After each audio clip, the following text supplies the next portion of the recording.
Bon, c'est vrai qu'aujourd'hui, il y a beaucoup de gens, beaucoup de jeunes en particulier, qui prennent leur distance par rapport à l'Église. Mais je crois qu'il y a aussi, et c'est une chose que je vois à certains moments, c'est aussi des gens qui retournent à l'Église, qui font une belle expérience et découverte de Dieu, puis qui entrent dans une foi profonde. Alors, ce n'est pas la majorité, mais ça donne quand même une certaine espérance. Et alors, la question que vous posez là, c'est que pourquoi cela? Enfin, je crois que les causes sont complexes. Bon, c'est sûr qu'il y a une réalité fondamentale qui est le fait que, de manière un peu globale, nous sommes dans un monde qui s'éloigne de Dieu, qui s'éloigne de l'Église, qui s'éloigne des valeurs chrétiennes. Donc ça ne facilite pas évidemment l'éveil de la foi ou la fidélité dans le cœur des jeunes. Bon, ceci dit, moi je crois que il ne faut pas non plus tomber dans un pessimisme ou un découragement, parce que peut-être que l'homme peut abandonner Dieu, et c'est un petit peu ce qui se passe, mais je crois que Dieu n'abandonne pas l'homme. Et Dieu ne cesse pas d'être en quête et d'être en recherche de l'homme. Et puis, de fait, il y a effectivement des personnes qui le rencontrent et qui font un très beau chemin de foi. Alors là, vous demandez si nous sommes comme l'enfant perdu. Est-ce qu'on a abandonné Dieu, ou bien est-ce qu'on est comme l'enfant prodigue qui retournera un jour vers le Seigneur? Alors, je ne peux pas prédire l'avenir, mais je crois quand même profondément que Dieu est fidèle et qui fait tout pour ramener ses enfants dans son amour, dans sa maison, et que je pense que le Seigneur trouvera les moyens dans sa sagesse et sa bonté de ramener à lui ses enfants.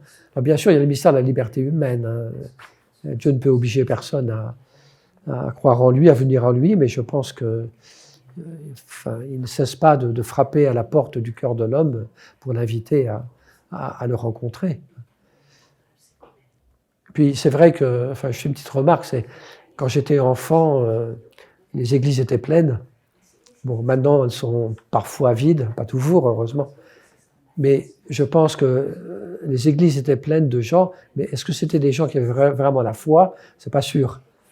Parce que beaucoup de gens pratiquaient simplement par habitude sociale, par tradition familiale, mais sans avoir une forte conviction, sans venir à la messe pour rencontrer le Christ vivant. Et je pense qu'aujourd'hui, au moins en France et puis dans d'autres endroits, peut-être qu'il y a effectivement une pratique religieuse beaucoup plus basse, mais il y a en même temps une qualité de participation à la messe, une qualité de prière, de ferveur qui est plus grande que j'ai pu connaître dans les paroisses de mon enfance. Alors, quelles sont les causes de tout cela? Comment est-ce que l'Église a permis que cela arrive?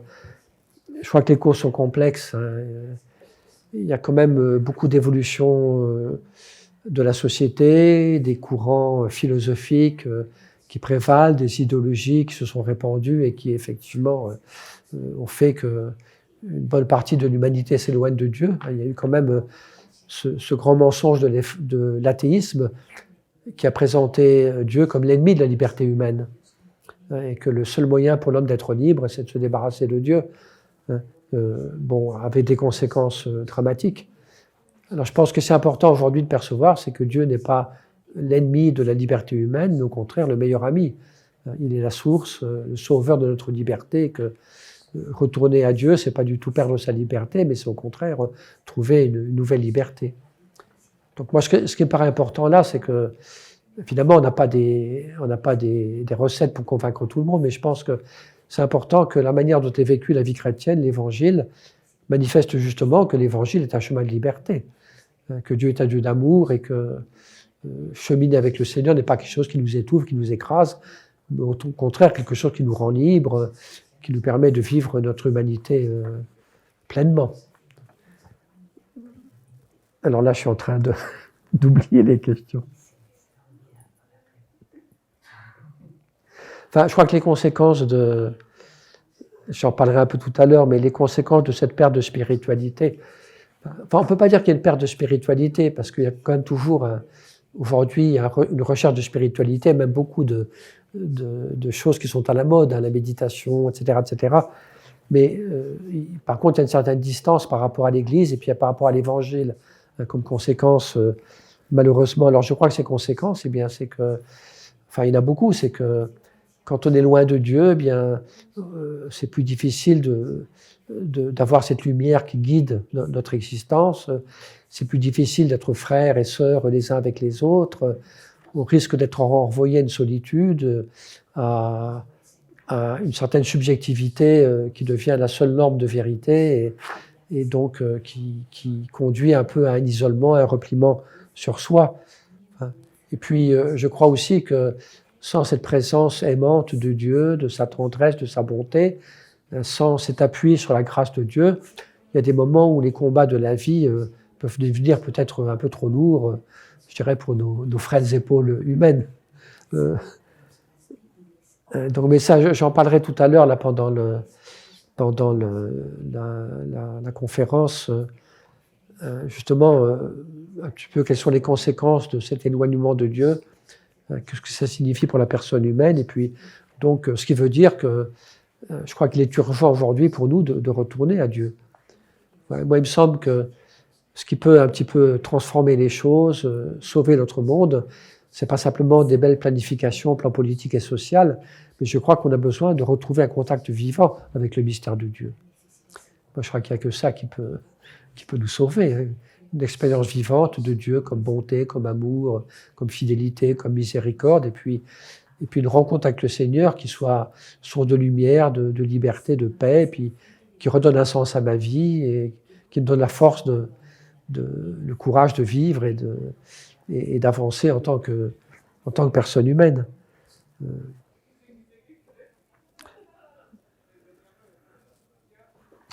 Alors, dans un monde, là vous parlez ensuite de l'agitation, de la distraction, du bruit qui marque notre monde, les médias, les images, les vidéos. Bon, c'est vrai qu'aujourd'hui, la situation est quand même pas facile parce qu'on est en permanence bombardé de sollicitations, d'informations par les médias, bon, à travers tout ce que nous connaissons, le smartphone en particulier.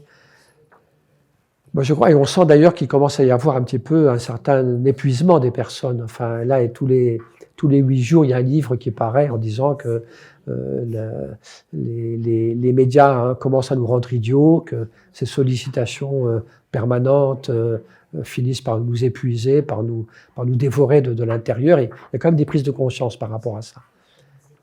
Donc c'est vrai que, alors on n'a pas le pouvoir de tout transformer, de tout résoudre comme ça, mais je pense qu'il faut quand même essayer de mettre en place, enfin au moins pour nous chrétiens, dans notre vie personnelle, dans nos communautés, mettre en place des espaces de silence, des espaces de recueillement, veiller à l'éducation à la prière, retrouver le goût du silence, de la solitude, et puis d'une prière qui soit à la fois quelque chose de simple, mais qui soit source de paix, puis source en même temps d'une vraie rencontre avec le Seigneur. Donc, enfin, moi je pense de toute façon qu'il y a eu une évolution extrêmement rapide dans le sens justement de cette invasion des médias, mais je pense qu'il y aura un mouvement en sens inverse, parce que sinon on va mourir étouffé. Donc moi je pense qu'il y aura des réactions saines par rapport à cette invasion dans laquelle on est.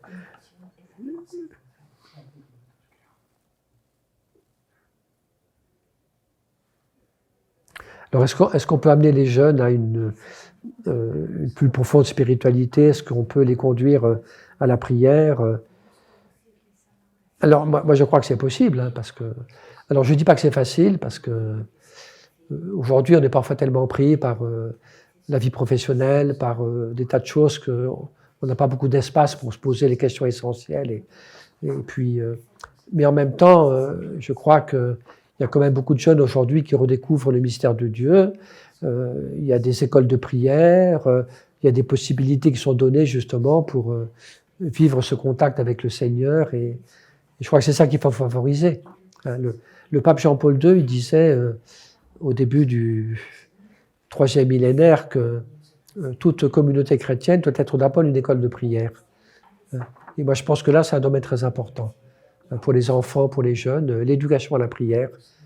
Oui, que les jeunes, par exemple, puissent participer à des camps, à des rencontres avec d'autres jeunes, parce qu'ils ont besoin d'être ensemble, où on vive des choses assez fortes et belles au plan de la prière.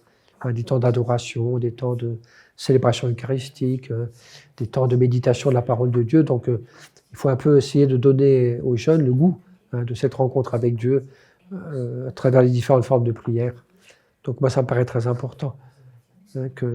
Alors, évidemment, il y a le mystère de la liberté, le mystère de Dieu, mais je crois qu'on ne peut pas décider à la place des gens, mais je pense que tout ce qui favorise une relation vivante avec Dieu, et puis aussi une vraie vie communautaire, parce qu'on ne peut pas être seul, surtout aujourd'hui, ça me paraît important pour un peu nous remettre dans le chemin de l'Évangile.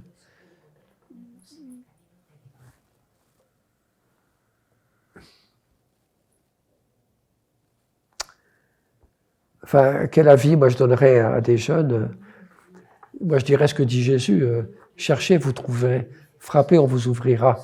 Moi, je lui dirais, essaye de commencer par ça. Moi, ça m'a sauvé la vie.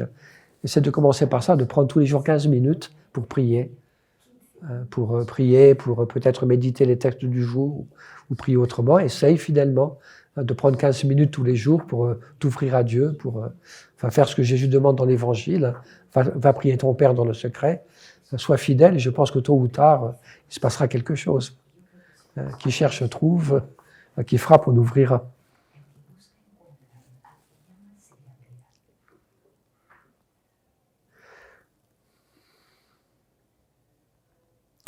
Enfin, je crois que être des disciples missionnaires, ne pas séparer spiritualité et mission, c'est vrai que c'est important aujourd'hui.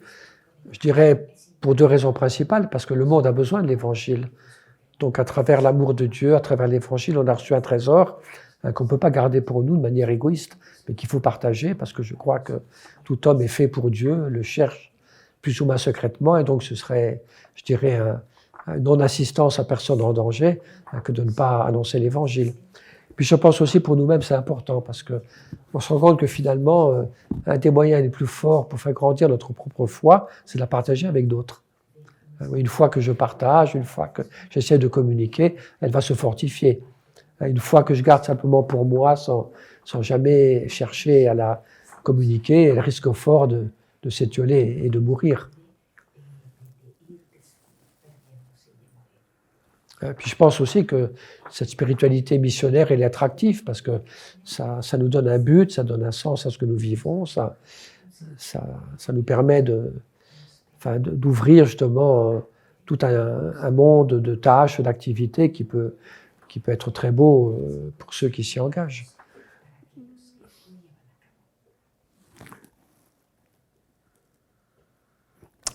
Donc, et parlant de manière plus spécifique des missionnaires, est-ce que c'est simple de pratiquer la vie intérieure en mission? C'est vrai qu'il y a parfois des moments de mission. Je pense à ma journée d'aujourd'hui. On n'a pas beaucoup de temps pour pratiquer la prière. Mais en même temps, quand on travaille pour Dieu, Dieu aussi se communique. Et puis je dirais qu'il faut essayer de trouver un équilibre de vie entre des moments davantage missionnaires, actifs, puis des moments plus contemplatifs. Déjà dans la manière de concevoir une journée, qui est dans chaque journée des moments de prière, des moments de recueillement, de méditation, d'écriture, et puis des moments d'activité, puis aussi dans le rythme plus large de la vie, qui est des temps de retraite, de temps en temps, des choses comme ça. Je crois qu'on ne trouvera jamais un équilibre parfait, mais il y a comme un peu une alternance entre la mission, la présence aux autres, et puis les moments de présence à Dieu qu'il faut arriver un petit peu à mettre en place autant que possible.